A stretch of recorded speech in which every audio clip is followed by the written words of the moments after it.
आपने जो बोया है वही काट रहे हो। जब आपने खूबसूरत बहू लाए हैं आप, अच्छा बहू आई, 1 साल के बाद माँ बाप कहते हैं हमारा बेटा तो हमारे हाथ से निकल गया। जरा बहू के कमरे में जाके देखो, बहू के कमरे में जो बेड है वो किसने दिया? ससुर ने दिया। अलमारी किसने दी? ससुराल से मिली। आपका बेटा जिस फ्रिज का पानी पी रहा है वो कहां से आई? ससुराल से आई। आपका बेटा जिस बुलेट में घूम रहा है वो बुलेट कहां से आई?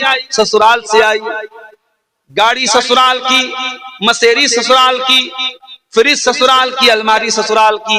जब तमाम आपके बेटे के कमरे में जो चीजें भरी हैं वो ससुराल की मिली हुई हैं, तो आज आप ये शिकायत क्यों कर रहे हैं कि हमारा बेटा हमारी बात कम मानता है, अपने सास ससुर की बात ज्यादा मानता है? अरे भाई तो सही तो कर रहा है। आपका बेटा नमक हलाल कर रहा है, नमक हराम नहीं है। वो जिसका नमक खा रहा है उसका गुण गा रहा है। जहां से वो उसने सामान हासिल किया है और पूरे कमरे में जहां का सामान भरा है उन्हीं की वो तारीफ कर रहा है और उन्हीं के कसीदे पढ़ रहा है। मेरे प्यारे साथियों, शादी ब्याह पे भी आज हमने ऐसी रस्मों रिवाज की ऐसी चादर चढ़ा दी है। आज मैं बार बार तकरीरों में ये बात कहता हूं, आज हमने निकाह को मुश्किल बना दिया है। आज एक गरीब आदमी अपने लड़का लड़की की शादी करना चाहे, दुनिया भर के मसले हैं। लड़की की शादी है तो जहेज का इंतजाम करना है और इसी तरीके से जेवर का इंतजाम करना है, 500 बारातियों का इंतजाम करना है। और लड़के की शादी है तो उसमें भी इतने का खाना होना ही चाहिए। अब आपके शेरशाबादियों में कभी मैं किसी शादी में शामिल नहीं हुआ। हमारे बनारस में एक जमाने में लोग घरों में दावत कर लेते थे, अब साहब शादी हॉल में दावत होती है। हैदराबाद में मैं गया, वहां लोगों ने बताया कि शादी हॉल में दावत होती है और सात तरीके के 8 तरीके के खाने जब तक न हो तब तक दावत मुकम्मल नहीं होती। कश्मीर में मैं गया, कश्मीर में शादी के मौके पर 19 तरीके के गोश्त बनते हैं और तब जाकर के शादी मुकम्मल होती है। आपने शादी को इतना मुश्किल बनाया है और जिना 500 रुपये में और 200 रुपये में हो रहा है। मेरे प्यारे साथियों, जब आप हलाल को मुश्किल करेंगे हराम आम हो जाएगा। मेरे नबी ने निकाह को इतना आसान बनाया था, इतना आसान बनाया था। लड़की का अगर वली राजी है और लड़का राजी है, 2 गवाहों ने आकर के उनके सामने लड़के ने कबूल कर लिया और महर में अगर कोई रुपया पैसा नहीं था, अगर लड़के को कुरान की कुछ आयतें भी याद है और उसने इसी को महर बना दिया कि मैं अपनी होने वाली बीवी को कुरान की आयतें सिखा दूंगा, यही महर बन गया। और ऐसा भी निकाह हुआ है नबी के दौर में। मेरे प्यारे साथियों, जब आप निकाह को मुश्किल बनाएंगे जिना आसान होगा। और आज जिना आसान हो चुका है और आम हो चुका है। और वो गुनाह जिसके बारे में कुरान कहता है वला तक़रबुज़ ज़िना, तुम जिना के करीब भी मत जाना। आज शायद कोई घर बचा हो, कोई गांव बचा हो, कोई खानदान बचा हो जहां इस गुनाह की आग की लपटें न पहुंच चुकी हो। जो इस्लाम की नजर में तीसरा बड़ा गुनाह था, शिर्क के बाद और कत्ल के बाद जो टॉप क्राइम है, तो इस्लाम की नजर में तीसरा बड़ा गुनाह है। आज मुसलमानों की बस्तियों में, मुसलमानों के गांव में, मुसलमानों के इलाकों में जिना आम हो रहा है मेरे प्यारे साथियों। और हालात यहां तक पहुंच चुके हैं कि अब मुसलमान लड़कियों का ताल्लुक गैर मुस्लिम लड़कों के साथ भी हो रहा है। यहाँ तक हालात पहुंच चुके हैं मेरे प्यारे साथियों। जब आप तौहीद के पक्के होंगे, आपके दिल में अल्लाह का डर होगा, तो आप ज़िना से भी अपने आप को बचाएंगे, आप अपनी शर्मगाह की भी हिफाजत करेंगे। एक औरत अपनी आबरू की भी हिफाजत करेगी। आप देखिए वो चरवाहा जो अपने मालिक के साथ वफादार था और अल्लाह से डरने वाला था, उसने कहा कि अगर मैं अपने मालिक को धोखा दे दूं तो अल्लाह को क्या जवाब दूंगा। और अब्दुल्लाह इब्न उमर रज़ी अल्लाह तआला अन्हु उसको आजाद कर दिया। और वो लड़की जो माँ के सामने ये कहती है अगर उमर देखने वाला नहीं है तो उमर का रब देख रहा है, और उस लड़की को हजरत उमर अपने घर की बहू बनाते हैं। और बाद में उसी लड़की की औलाद में से एक इंसान पैदा होते हैं जिनका नाम उमर बिन अब्दुल अजीज रहमतुल्लाहि अलैह है, जिनको उमर सानी कहा जाता है। मेरे प्यारे साथियों, तौहीद के इस अकीदे में पक्के हो जाइए, तौहीद को मजबूत कीजिए। जब आप तौहीद के पक्के होंगे तो आप देखेंगे आपका अखलाक भी ठीक हो रहा है, आपका कैरेक्टर भी दुरुस्त हो रहा है, आपके सुलूक पर भी उसका असर पड़ रहा है। मेरे प्यारे भाइयों, आज दुनिया की अदालतें आप जाके देखें, अदालतों में अपराधी अपने आप को बचाने के लिए एड़ी चोटी का जोर लगाता है, वकील को खरीद लेता है, जज को खरीद लेता है, पुलिस को खरीद लेता है। लेकिन नबी के दौर में अदालत में अपराधी आता है, गामिदी औरत आती है और आकर के कहती है, इन्नी असब्तु ज़िना, ऐ अल्लाह के नबी मैंने ज़िना किया है, मैं शादीशुदा औरत हूँ, मैंने ज़िना किया है, मुझे मालूम है।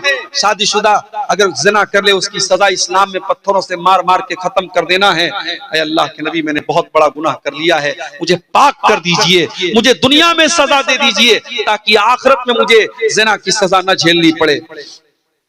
अल्लाह के नबी ने पहले तो टालने की कोशिश की, आपने कहा ले जाओ इसको, क्या बक रही है ये, जाने दो इसको। उस औरत ने कहा, अल्लाह के नबी इन्नी लहुबला, मैं पेट से हूं, मेरे पेट में हमल भी है, बच्चा भी है, मैं झूठ नहीं बोल रही हूं, मुझे सजा दे दीजिए ज़िना की। आपने कहा ठीक है जाओ, जब बच्चा जन्म ले, जब बच्चा पैदा हो जाए तब तुम मेरे पास आना। आपने 9 महीने का टाइम अपराधी को दे दिया। अपराधी भाग सकता है, बच सकता है। अल्लाह के नबी भी शायद भूल चुके होंगे, सहाबा भी शायद भूल चुके होंगे। 9 महीने के बाद बच्चा पैदा होता है, औरत उस बच्चे को गोद में लेकर के आती है। ऐ अल्लाह के नबी शायद आप भूल गए, मैं गामिदी हूं, मैं वही औरत हूं जो 9 महीने पहले आपके पास आई थी। ऐ अल्लाह के नबी मुझको ज़िना की सजा दे दीजिए, मुझको पाक कर दीजिए। आपने फरमाया नहीं नहीं, अभी बच्चा बहुत छोटा है, माँ का दूध पी रहा है, जाओ जब ये बच्चा रोटी खाने लगे तब तुम मेरे पास आना। अल्लाह के प्यारे नबी ने 2 साल का टाइम अपराधी को और दे दिया, 2 साल का मौका और दे दिया कि जा तू भाग सकता है तो भाग जा, बच सकता है तो बच जा, अपने आप को बचा सकता है तो बचा ले। वो लोगों, वो कौन सी ताकत थी, वो कौन सी कुव्वत थी। 2 साल के बाद जब बच्चा रोटी खाने लगता है, वो औरत अपने बच्चे को गोद में लेकर के आती है, बच्चे के हाथ में रोटी का टुकड़ा है, बच्चा रोटी खा रहा है। ऐ अल्लाह के नबी मेरा बच्चा दूध छोड़ चुका है, मेरा बच्चा रोटी खाने लगा। ऐ अल्लाह के नबी अब तो मुझे ज़िना की सजा दे दीजिए। आपने जमीन में गड्ढा खुदवाया, औरत का आधा धड़ जमीन में गाड़ा गया। जो इस्लाम में सजा है, शादीशुदा की सजा, ज़िना की, पत्थरों से मारा गया, उस औरत को रज्म किया गया। जब पत्थरों से मारा जाने लगा, उस औरत के खून के कुछ छींटे हजरत खालिद बिन वलीद के कपड़ों पर पड़ गए। हजरत खालिद बिन वलीद की जबान से कुछ नाजेबा कलमात निकल गए, कुछ नामुनासिब कलमात उस औरत के हक में निकल गए। उन्होंने कुछ ऐसी बातें बोल दी कि पता नहीं कैसी औरत का खून मेरे कपड़े पर पड़ गया। अल्लाह के नबी ने बड़े गुस्से में फरमाया, महलन या खालिद, ऐ खालिद खबरदार, ऐ खालिद अपनी जबान को लगाम दो। ऐ खालिद ये कोई मामूली औरत नहीं है, लक़द ताबत तौबतन, इसने अल्लाह की बारगाह में सच्ची तौबा की है। लौ ताबहा साहिब मुक्सिन लगुफिर लहू, अगर कोई डाकू भी ऐसी तौबा करता तो अल्लाह उसको भी माफ कर देता। ये है तौहीद की बरकत। जब आप तौहीद के रास्ते पर आते हैं तो आपका दिल ऐसा हो जाता है कि आप अल्लाह की बारगाह में आकर के अपने गुनाहों का इकरार कर लेते हैं। मेरे साथ इसलिए मेरे प्यारे भाइयों, जो गुनाहों के बोझ से बोझल बना हुआ है, जो गुनाहों की जंजीरों में जकड़ा हुआ है, आओ ये रात का सन्नाटा है, ये रात का सुहाना वक्त है, जाओ वजू करके अपने कमरे में, अपने मस्जिद में, ये जहां भी मुनासिब हो, जा करके अल्लाह के सामने सजदे में सर झुका दो और अल्लाह के सामने अपने गुनाहों का रोना रो लो, अल्लाह के सामने अपनी गलतियों का इकरार कर लो। यकीन जानो जब अल्लाह के सामने तुम सर झुका दोगे मेरे प्यारे साथियों, फिर आपको कहीं और सर झुकाना नहीं पड़ेगा। शायर कहता है, वो एक सजदा जिसे तू गिरा समझता है, 1000 सजदों से देता है आदमी को नजात। आज हमारे देश में इस तौहीद के खिलाफ भी बातें हो रही हैं, इस्लाम के खिलाफ भी बातें हो रही हैं, और ऐसा मैसेज दिया जा रहा है, ऐसा नैरेटिव गढ़ा जा रहा है कि इस्लाम का मानने वाला सबसे घृणा करता है, सबसे नफरत करता है।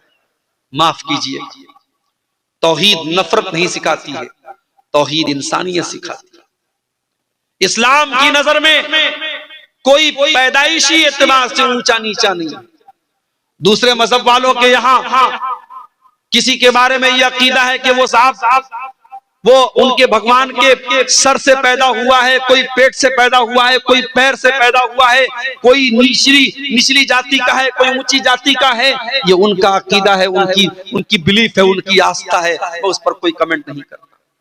मगर इस्लाम क्या कहता है? या अय्युहन्नास इन्ना खलकनाकुम मिन ज़करिन व उन्सा व जअलनाकुम शुऊबन व क़बाइल लितारफू इन्न अक्रमकुम इंदल्लाहि अत्क़ाकुम। हे मानव जाति, हे इंसानों, तुम एक माता पिता की संतान हो, आदम की औलाद हो, हव्वा की औलाद हो। हाँ, तुम्हारे कबीले अलग अलग है, तुम्हारे खानदान अलग अलग हैं। कोई शेरशाहबादी है, कोई अंसारी है, कोई शेख है, कोई बंगाली है, कोई बिहार का रहने वाला है, कोई कुरैशी है, कोई उस्मानी है, कोई कुछ है। ये खानदान अलग अलग है, ये बिरादरियां अलग अलग हैं। वो लोगों, ये बिरादरियां इसलिए नहीं है लितारफू, ताकि तुम एक दूसरे को अपने से ऊंचा समझो। नहीं, ये बिरादरियां तो पहचान के लिए हैं, ये बिरादरियां तो तुम्हें एक दूसरे को जानने के लिए हैं। इन्ना अक्रमकुम इंदल्लाहि अत्क़ाकुम। अल्लाह ताला क्या तुम्हारी मेरिट अगर बनेगी तो तकवा की बुनियाद पे बनेगी। अल्लाह क्या तुम्हारा दर्जा अगर तय होगा तो तकवा की बुनियाद पे होगा। आप कौन सी बिरादरी के हैं, कौन से खानदान के हैं, आपका बाप कौन था, अल्लाह क्या ये नहीं देखा जाएगा? अल्लाह क्या आपका तकवा आपकी मेरिट तय करेगा। मेरे प्यारे साथियों, हजरत नूह अलैहिस्सलाम का बेटा एक नबी का बेटा होने के बावजूद डूब गया, और शायर कहता है बगावत पर हुआ मादा तो डूबे नूह का बेटा। यहाँ नामो नसब की बरतरी से कुछ नहीं होता। नबी का अपना चचा अबू लहब बहुत खूबसूरत भी था, बहुत गोरा चट्टा भी था, अब्दुल मुत्तलिब का बेटा था, हाशिम का पोता था, मालदार भी था। लेकिन उसने जब इस्लाम की मुखालफत की, जब तौहीद की मुखालफत की, कयामत तक के लिए कुरान में उसके बारे में आयत नाजिल हो गई, तब्बत यदा अबी लहबिन व तब, अबू लहब के दोनों हाथ टूट जाए और अबू लहब बर्बाद हो जाए। मेरे प्यारे साथियों, इसलिए आप जब तौहीद के रास्ते पर चलते हैं तो तौहीद एक ऐसी चीज है जो आपको इंसानी भाईचारा भी देती है। इसलिए भारत में जो लोग ये गलतफहमी फैला रहे हैं कि इस्लाम नफरत को बढ़ावा देता है, नहीं, इस्लाम तो भाईचारे को बढ़ावा देता है। हाँ, इस्लाम ये जरूर सिखाता है कि सृष्टि करने वाले की इबादत करो, मखलूक की नहीं, खालिक की इबादत करो, क्रिएशन की नहीं, क्रिएटर की इबादत करो, जमीन व आसमान की नहीं, जमीन व आसमान बनाने वाले की इबादत करो। दुनिया की और सारी मजहबी जो ताकतें हैं वो ये कहती हैं सब कुछ खुदा है, और इस्लाम ये कहता है सब कुछ खुदा का है, सब कुछ अल्लाह का है, सब कुछ अल्लाह की तरफ से है। और जब मरने वाला मरता है मुसलमानों के यहाँ तो हम एक जुमला पढ़ते हैं, इन्ना लिल्लाहि व इन्ना इलैहि राजिऊन, कि हम सब अल्लाह की प्रॉपर्टी हैं और हमें मर के अल्लाह ही की तरफ पलट के जाना है। मेरे प्यारे साथियों, तौहीद के कुछ समरात और तौहीद के कुछ फवायद मैंने आपके सामने बयान किए हैं। मैं उम्मीद करता हूं कि आप इस जो मैसेज दिया गया है इस तकरीर में, तौहीद का जो दर्स आपके सामने रखा गया है, उसको आप अपने ज़हनों में उतारेंगे। हम अल्लाह से दुआ करते हैं रब्बुल आलमीन हमें कलमे तौहीद के तकाज़ों को समझने की तौफीक अता फरमा। रब्बुल आलमीन हमें मरते दम तक तौहीद पे चलने वाला बना दे। इलाल आलमीन हमें शिर्क व बिदअत से हमारी हिफाजत फरमा। ऐ अल्लाह, जिस इदारे के लिए आज का ये प्रोग्राम मुनक़िद हुआ है, इस अच्छा कब्रिस्तान के लिए, अल्लाह ताला इस कब्रिस्तान की तामीर या उसकी जो जमीन के लिए जो ताउन जिन लोगों ने किया है, अल्लाह उस ताउन को कबूल फरमाए। और जिन लोगों ने इसमें हिस्सा नहीं लिया है उनसे भी बड़े अदब से गुजारिश करूंगा, जाते जाते, चूंकि कब्रिस्तान की जमीन भी, आप अभी कल गाजीपुर में मेरा एक प्रोग्राम था, वहां लोगों के पास अपना कब्रिस्तान नहीं था, तो लोग अपने घरों में ही अपने मुर्दों को दफन कर देते थे, और वहां पे बाकायदा कहीं कहीं कब्र के ऊपर मकान बना हुआ है। तो ये कब्र की भी बेहुरमती है और इंसानी लाश की भी बेहुरमती है। इसलिए मुसलमानों की बस्ती में कब्रिस्तान होना चाहिए, और कब्रिस्तान के लिए अगर ये प्रोग्राम हो रहा है तो बहुत अच्छा कदम है, और हमें और आपको जरूर इसमें अपना ताउन करना चाहिए। अल्लाह ताला हमारी नेकियों को कबूल फरमाए, जब तक हम दुनिया में जिंदा रहें, इस्लाम पर जिंदा रहें, और हमारा खात्मा भी ईमान पर हो। रब्बना तक़ब्बल मिन्ना इन्नका अंतस समीउल अलीम व तुब अलैना इन्नका अंतत तव्वाबुर रहीम। व सल्लल्लाहु तआला अला नबीना मुहम्मद व अला आलिहि व सहबिहि अजमईन। वस्सलामु अलैकुम व रहमतुल्लाहि व बरकातुहू। वालेकुम अस्सलाम व रहमतुल्लाहि व बरकातुहू। जज़ाकुमुल्लाहु खैरल जज़ा। ये थे जनाब मौलाना